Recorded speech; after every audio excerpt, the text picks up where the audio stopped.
క్రీస్తునందు నా ప్రియమైన సహోదరి సహోదరులారా, మీ అందరికీ యేసుక్రీస్తు నామములో ఈ యొక్క ప్రోగ్రాంను వీక్షిస్తున్న మీ అందరికీ నా హృదయపూర్వకమైన శుభములు, వందనాలు తెలియజేస్తూ ఉంటున్నాను. పరిశుద్ధ గ్రంథంలో నుంచి యెషయా గ్రంథం 57వ అధ్యాయం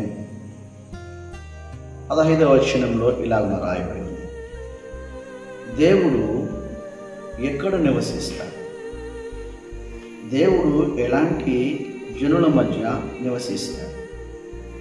ఆయన మహాగణుడు, మహోన్నతుడు, మహోన్నతమైన స్థలములలో నివసించువాడే.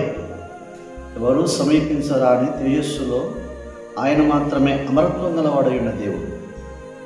కోటి సూర్యుల కంటే తేజవంతమైనటువంటి దేవుడు. దూతలు, సెరూపులు, మరి ఎంతోమంది సైన్య సమూహం అంతా కూడా దేవుణ్ణి ఆరాధిస్తూ అటు ఆరాధన ద్వారా ఆయన మహిమ పొందుతున్న దేవుడే.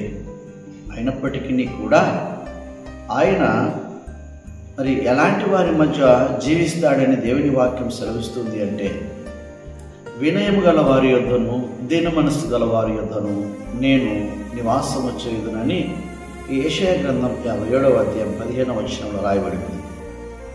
కనుక ఆయన పరలోకమందు దేవతలతో ఆరాధించబడుతున్న దేవుడు అయినప్పటికీ కూడా ఆయన ఇప్పుడు వాగ్దానం చేస్తున్నాడు. ఏమని అంటే, వినయము గల వారి యొద్ద నేను నివాసం చేస్తానన్నాడు. అవును, ఈ దినాలలో, ఈ అంచె దినాలలో వినయం కలిగిన వారు కావాలని దేవుడు ఎదురు చూస్తున్నాడు. ఎక్కడ చూసినా అతిశయించుకునేటువంటి వారుగా, నా ఫేస్బుక్ చూడు, నా యూట్యూబ్ చూడు, లేకపోతే నా యొక్క అన్ని నేను నేను నేను నేను అని చెప్పుకుంటూ అలాగ అతిశయపడుతున్నటువంటి వారిని మనం లెక్కలేనంత మందిని చూస్తూ ఉంటున్నాం. యూట్యూబ్ ద్వారా, ఫేస్బుక్ ద్వారా, రేడియోల ద్వారా, కరపత్రికల ద్వారా ఎన్నెన్నో రీతిలుగా నా సంఘము, నా యొక్క బోధ అని ఇలాగున తనను గురించి చెప్పుకున్నటువంటి అతిశయ మాటలు మనం వింటూ ఉంటాం. కానీ దేవుడు సెలవిస్తున్నాడు, వినయము గల వారి యొద్ద నేను నివాసం చేయు దేవుడను అని వాగ్దానం చేస్తున్నాడు.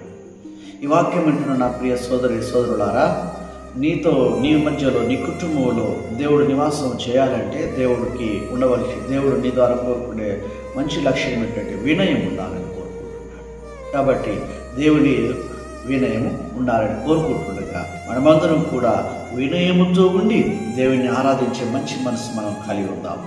ఇటు వినయం కోసమై ప్రభువుని అడుగుదాం. ప్రభు, నాకు వినయం గల మనసు దయచేయండి ప్రభు అని అడుగుదాం. దేవుని మన హృదయాల్లో నివాసం చేసుకుందాం, దేవుని కనపరుచుకుందాం. Praise the lord. Hallelujah. God bless you.